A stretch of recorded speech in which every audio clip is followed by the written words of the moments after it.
Hello everyone, this is Shyam Tripathi. Dreams world children academy की YouTube channel पर मैं आप सभी लोगों का एक बार फिर से स्वागत करता हूं। आज हम लोग, आप जैसे कि देख सकते हैं, मेरे सामने बुक है क्लास 7th की साइंस स्कोप। इसी को स्टार्ट करेंगे क्लास 7th के लिए साइंस। और अगर आप इसको ओपन करें, सबसे पहले तो आप कंटेंट में देखेंगे जो यूनिट 1 है फूड, इसी को हम स्टार्ट करेंगे। Nutrition in plant and animals, यानी कि पौधों में एवं जंतुओं में न्यूट्रिशन कैसे होता है, ये सारा डिटेल्स हम इस चैप्टर में पढ़ेंगे। सबसे पहले तो जिसके पास अभी नई बुक पहुंची है वो आज से स्टार्ट करने पढ़ना, क्योंकि आज से मैं शुरू कर दे रहा हूँ इस चैप्टर को। और जो लोग अभी तक बुक नहीं ले पाए हैं वो बुक ले लें किसी भी तरीके से, क्योंकि जब बुक से पढ़ाई जाएंगी तो आपके पास सामने बुक होनी चाहिए। शुरू करेंगे। पहला चैप्टर क्या है? द फूड, यानी कि भोजन। Nutrition in plants and animals. Nutrition का मतलब पोषण। पोषण पोषण हम किस में देखेंगे? पौधों में और जंतुओं में। प्लांट्स में भी देखेंगे और एनिमल्स, जानवरों में भी देखेंगे। सबसे पहली लाइन क्या है? वी हैव ऑलरेडी लर्न, हम लोगों ने पहले की कक्षाओं में ये सीख लिया है। All living beings need food, कि जितने भी जीवित ऑर्गेनिज्म हैं, जितने भी जीवित लोग हैं, पौधे हैं, जंतु हैं, जितने भी लोग हैं, सबको किसकी ज़रूरत होती है? फूड की ज़रूरत होती है। बिना फूड के कोई सर्वाइव नहीं कर सकता है। यानी कि अगर हमें भोजन ना मिले तो हम सर्वाइव नहीं कर सकते, यानी कि हम जीवित नहीं रह सकते हैं, अपने दैनिक क्रियाकलाप को आगे नहीं बढ़ा सकते हैं। We have learn that various component of food are carbohydrate, fat यानी कि वसा, प्रोटीन, वाइटामिन्स यानी कि विटामिन, मिनरल्स खनिज लवण, रफेज और जो रेशेदार चीज़ें आती हैं जैसे केले में फाइबर मिलता है वो रफेज में आता है, एंड वाटर। और हमारा एक भोजन का घटक यानी कि अवयव कंपोनेंट क्या होता है? पानी भी होता है, हम पानी भी लेते हैं साथ में। These component are called nutrient, और ये component carbohydrate, fat, proteins, vitamins, mineral, roughage and water, ये सारी चीज़ें मिलकर भोजन बनाती हैं। और इनको हम कहते क्या हैं? इनको हम कहते हैं न्यूट्रिएंट्स। ये हमारे न्यूट्रिएंट्स होते हैं, ठीक है, यानी कि पोषक पदार्थ होते हैं। They provide us with energy, वो हमें क्या प्रदान करते हैं? ऊर्जा देते हैं, शक्ति देते हैं, ऊर्जा, ठीक है। तो हमारे भोजन में क्या क्या होता है? कार्बोहाइड्रेट होता है, फैट होता है यानी कि वसा होती है, प्रोटीन्स होते हैं, विटामिन्स होते हैं, मिनरल्स यानी कि खनिज लवण होते हैं, खनिज, ठीक है, रफेज होते हैं यानी कि रेसे होते हैं, और क्या होते हैं? साथ में हमारे पास क्या होता है? भोजन में पानी होता है, ठीक है। दीज कंपोनेंट यानी कि ये जो अवयव होते हैं, कंपोनेंट का मतलब क्या होता है? अवयव या घटक। ये हमारे क्या कहलाते हैं? ये भोजन कहलाते हैं। और ये मिल के इनका एक टर्म, अगर इसको हम कोई संबोधन देना चाहें तो इसको हम क्या कहते हैं? न्यूट्रिएंट्स कहते हैं, पोषक पदार्थ, पोषक पदार्थ, ठीक है। और ये हमें देते हैं क्या? पोषण, हमें भी देते हैं और पौधों को भी देते हैं। और हम अगर भोजन लेते हैं तो हमें उससे क्या मिलती है? ऊर्जा मिलती है, एनर्जी मिलती है। और उस ऊर्जा से हम क्या करते हैं? Help us to perform various life activities, वो हमें मदद करते हैं। हेल्प अस, हमको मदद करते हैं क्या करने में? परफॉर्म करने में, यानी कि क्रियाकलाप करने में। जीवन की जितनी भी एक्टिविटी है, जैसे हम चलते हैं, दौड़ते हैं, हंसते हैं, सोते हैं, इन सभी चीज़ों को करने के लिए हमें किसकी ज़रूरत होती है? ऊर्जा की ज़रूरत होती है। और वो ऊर्जा हमको कहाँ से मिलती है? जो हम भोजन लेते हैं। भोजन में क्या क्या होता है? भोजन में कार्बोहाइड्रेट होता है, फैट यानी कि वसा होती है, प्रोटीन होता है, वाइटामिन्स यानी कि विटामिन होता है, मिनरल्स यानी कि खनिज लवण होते हैं, रफेज यानी कि रेशेदार चीज़ें होती हैं, एंड वाटर और पानी होता है। और ये पोषक पदार्थ हमें जीवन जीने के लिए, जीवन की सारी क्रियाकलाप करने के लिए ऊर्जा प्रदान करते हैं। इतनी चीज़ें आपको समझ में आ गई होंगी। अब नेक्स्ट पैराग्राफ है, plants can prepare their own food. जो पौधे होते हैं वो अपना भोजन खुद बना सकते हैं। प्रिपेयर मतलब क्या होता है? बनाना। देखिए, भोजन जो होता है उसको कुक किया जाता है। हमारे घरों में भोजन क्या होता है? प्रिपेयर नहीं होता, हमारे घरों में भोजन कुक किया जाता है। कुक मतलब क्या होता है? ये कुक मतलब होता है पकाना, ठीक है। कुक मतलब पकाना। और प्रिपेयर मतलब क्या होता है? प्रिपेयर मतलब होता है भोजन को बनाना, ये होता है बनाना। तो बनाने का काम कौन करता है? बनाने का काम पौधे करते हैं, प्लांट्स करते हैं, क्योंकि उनके पास फोटोसिंथेसिस यानी कि प्रकाश संश्लेषण करने की क्षमता होती है। वो भोजन को बना लेते हैं और हम लोग क्या करते हैं, उस बने हुए भोजन को पका करके तब खाते हैं। तो आगे इसकी चर्चा करेंगे डिटेल में। अभी की इस लाइन में क्या कह रहा है कि प्लांट्स कैन प्रिपेयर, पौधे क्या कर सकते हैं, बना सकते हैं, देयर ओन मतलब अपना, ओन का मतलब क्या होता है, अपना।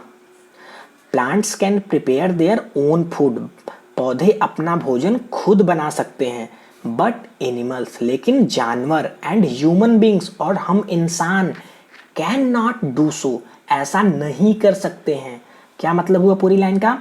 Plants can prepare their own food, पौधे अपना भोजन खुद बना सकते हैं, but animals and human beings can not do so, यानी कि जानवर और जो हम मनुष्य हैं ये काम हम लोग नहीं कर सकते हैं।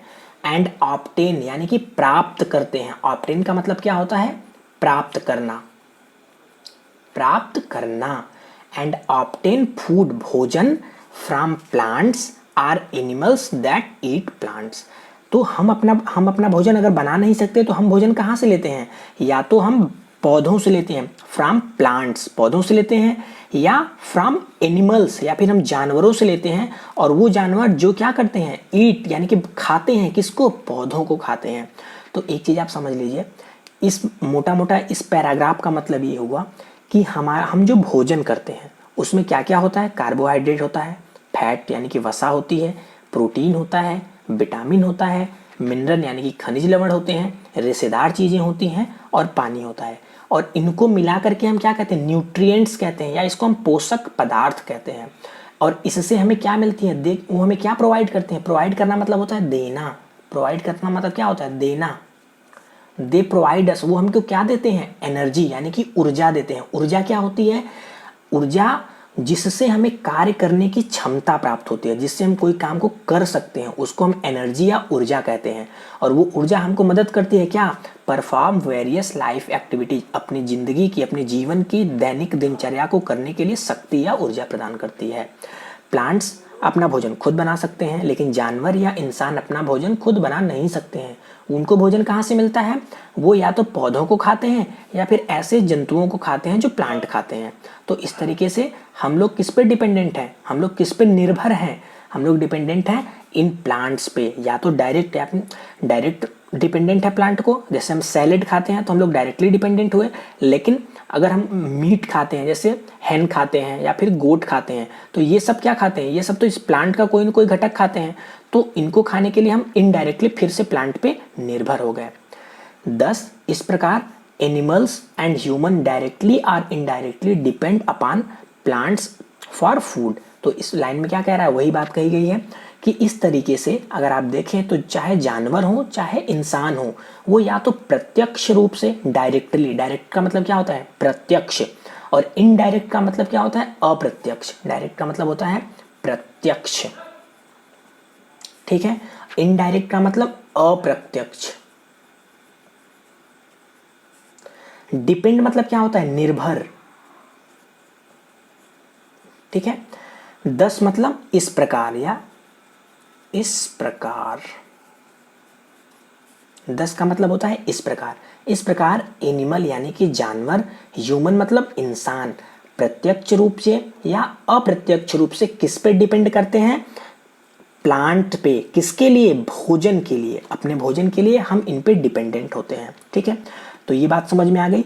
अब हम देखते हैं जो अगला पैराग्राफ है, mode of nutrition in plants, यानी कि जो पोषण का तरीका है किसमें? पौधों में। पौधे अपना भोजन कैसे लेते हैं, किस तरीके से लेते हैं, उसको हम यहाँ पे चर्चा उसकी करेंगे, ठीक है। तो क्या कह रहा है? The process of taking food, देखिए इन गलत है यहाँ पे, इनको आप काट दीजिएगा। The process of taking food, भोजन लेने का जो प्रोसेस यानी कि तरीका है, बाय एन ऑर्गेनिज्म, किसी जीव के द्वारा। ऑर्गेनिज्म का मतलब क्या होता है? जीव, ठीक है। प्रोसेस मतलब प्रक्रिया, प्रोसेस का मतलब, साथ ही साथ आप मीनिंग भी लिखते रहें ताकि आपकी इंग्लिश भी स्ट्रांग हो सके। The process of taking food by an organism, यानी कि जो किसी जीव के द्वारा भोजन करने का तरीका होता है, as well as its utilization by the body. साथ ही साथ बॉडी यानी कि शरीर के द्वारा, यूटिलाइजेशन का मतलब होता है यूज, यूज जिसको आप क्या कहते हैं, प्रयोग, प्रयोग करना। क्या मतलब हो गया, the process of taking food by an organism, किसी जीव के द्वारा भोजन लेने की का तरीका। साथ, एज वेल एज का मतलब क्या होता है, साथ ही साथ, साथ साथ, ठीक है।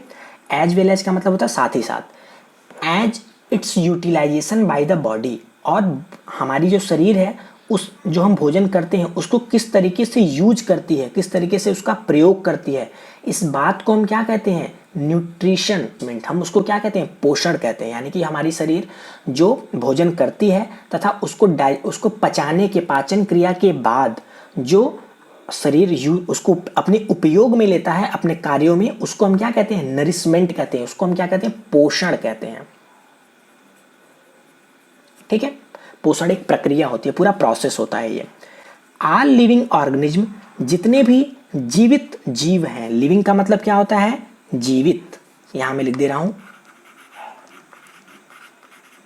जीवित, ठीक है। जीवित, ऑर्गेनिज्म मतलब मैंने यहां पे बताया जीव। नीड मतलब उनको जरूरत होती है, किसकी जरूरत होती है, एनर्जी की। किस काम के लिए एनर्जी की, एनर्जी यानी कि ऊर्जा, ऊर्जा की जरूरत किस लिए होती है, टू परफॉर्म वेरियस एक्टिविटीज, अपनी जिंदगी, अपने जीवन का जो एक्टिविटी यानी कि जो क्रियाकलाप होते हैं, दैनिक जीवन का जो क्रियाकलाप, दैनिक जीवन के क्रियाकलाप में क्या क्या आता है, सारी चीजें आती हैं। जैसे हम सुबह उठ के ब्रश करते हैं तो वो भी एक दैनिक जीवन का क्रियाकलाप है। दौड़ते हैं, खेलते हैं, हंसते हैं, गाते हैं, सोते हैं, सारी की सारी चीजें क्या है, ये एक दैनिक क्रियाकलाप है, वेरियस एक्टिविटीज हैं। तो इनको, इन क्रियाकलाप को करने के लिए हमें एनर्जी की जरूरत होती है, और वो एनर्जी हमें कहाँ से मिलती है, हमारे फूड से मिलती है, ठीक है। They get this energy from food, और वो उस एनर्जी को कहाँ से प्राप्त करते हैं, they get their energy by food, भोजन से प्राप्त करते हैं। द फूड विच दे ईट, वो भोजन जो वो खाते हैं, यानी कि वो भोजन जो करते हैं, इज ब्रोकन डाउन, यानी कि उनको तोड़ा जाता है। ब्रोकन डाउन का मतलब तोड़ा जाता है। यहां पे मैं लिख देता हूं, तोड़ा जाता है, ठीक है। ब्रोकन डाउन का मतलब तोड़ा जाता है। इनटू, किसमें, सिंपलर यानी कि साधारण, सब्सटेंसेज, छोटे छोटे टुकड़ों में, और उससे हमें फिर गेट मतलब होता है पाना, एनर्जी, उससे हमें क्या मिलती है, ऊर्जा मिलती है, ठीक है। The mode of nutrition in all living organisms can be divided into two categories based on their food habits. अब इस तरीके से अगर हम देखें भोजन लेने का जो तरीका है, उस हिसाब से अगर और जितने भी लिविंग बींग्स हैं, लिविंग ऑर्गेनिज्म हैं, जितने भी जीवित जीव जंतु हैं, उनको हम दो कैटेगरी में डिवाइड कर सकते हैं। पहली कैटेगरी हमारी कौन सी होगी, ऑटोट्रॉप्स। दूसरी कैटेगरी हमारी होगी हेट्रोट्रॉप्स। ऑटोट्रॉप्स का क्या मतलब होता है, ऑटोट्रॉप्स का मतलब होता है स्वपोषी, स्वपोषी। हेट्रोट्रॉप्स का क्या मतलब होता है, परपोषी, ठीक है। तो ऑटोट्रॉपिक यानी कि ऑटोट्रॉप्स, ये हमारी पहली कैटेगरी है, जिसको हम हिंदी में क्या कहते हैं, स्वपोषी कहते हैं। इसका मतलब ये होता है जो अपना भोजन खुद बना सके, जो अपना भोजन स्वयं बना सके, बना लेते हैं, ठीक है। उन्हें हम क्या कहते हैं, स्वपोषी कहते हैं। और ये इसका एग्जाम्पल क्या होता है, जैसे ग्रीन प्लांट्स, ग्रीन प्लांट्स यानी कि हरे पेड़ पौधे, ये क्या होते हैं, ऑटोट्रॉप्स होते हैं। ये अपना भोजन खुद बना लेते हैं, इसीलिए इनको हम क्या कहते हैं, स्वपोषी। स्व मतलब क्या होता है, खुद से, पोषी मतलब अपना पोषण कर लेना। तो ऑटो का मतलब भी क्या होता है, अगर आप इस वर्ड को आप तोड़ के देखें, ऑटो का मतलब क्या होता है, स्व यानी कि खुद से। ट्रॉपिक मतलब पोषी यानी कि पोषण करना, जो खुद से अपना भोजन बना लेते हैं उन्हें हम स्वपोषी कहते हैं। लेकिन कुछ ऐसे भी होते हैं, जैसे हम लोग हैं, अपना भोजन खुद से बना नहीं पाते हैं, तो हम किस कैटेगरी में आएंगे, हेटेरो। हेटेरो मतलब क्या होता है, बाई अदर। पर मतलब दूसरा, आप लोग जानते हैं ना, पर मतलब क्या होता है, पराया या दूसरा, दूसरों से, ठीक है, दूसरों से। जो हम दूसरों से पोषण प्राप्त करते हैं उन्हें हम क्या कहते हैं, हेटेरोट्रॉप्स कहते हैं। इसका एग्जाम्पल क्या क्या होगा, एग्जाम्पल अगर हम देखें इसमें आएंगे human beings, human beings and animals, ठीक है। तो इस तरीके से मोड ऑफ न्यूट्रिशन, भोजन करने के तरीके से, यानी कि सोर्स ऑफ फूड के बेसिस पे हम जीवित जीव जंतुओं को दो कैटेगरी में बांट सकते हैं। पहला ऑटोट्रॉप्स यानी कि ऑटोट्रॉपिक, दूसरा हेटेरोट्रॉप्स या हेटेरोट्रॉपिक, स्वपोषी और परपोषी। तो आज के इस वीडियो लेक्चर में हम यहीं पे समाप्त करते हैं इसको। आप इसको खूब अच्छी तरीके से एक बार देखिए, सुनिए, वीडियो को ध्यान से देखिए, बुक में अपने रीड करिए और ये सारे वर्ड मीनिंग्स को नोट करते जाइए। नोट करने के बाद खुद से प्रयास कीजिए इसको समझने का। अगर उसके बाद भी आपको समझ में नहीं आती हैं, आ जानी चाहिए, डेफिनेटली आपको आ जाएंगी, क्योंकि सारी चीज़ें बेसिक्स हैं, आप पहले भी ये सब पढ़ चुके हो। फिर आप हमको कमेंट बॉक्स में बताइए कि आपको वीडियो में क्या प्रॉब्लम आई। हम अगले क्लास जब स्टार्ट करेंगे यहाँ से ऑटोट्रॉपिक न्यूट्रिशन से, तो उस आपकी प्रॉब्लम को भी क्या करेंगे, सॉल्व करेंगे, ठीक है। तब तक के लिए थैंक यू सो मच।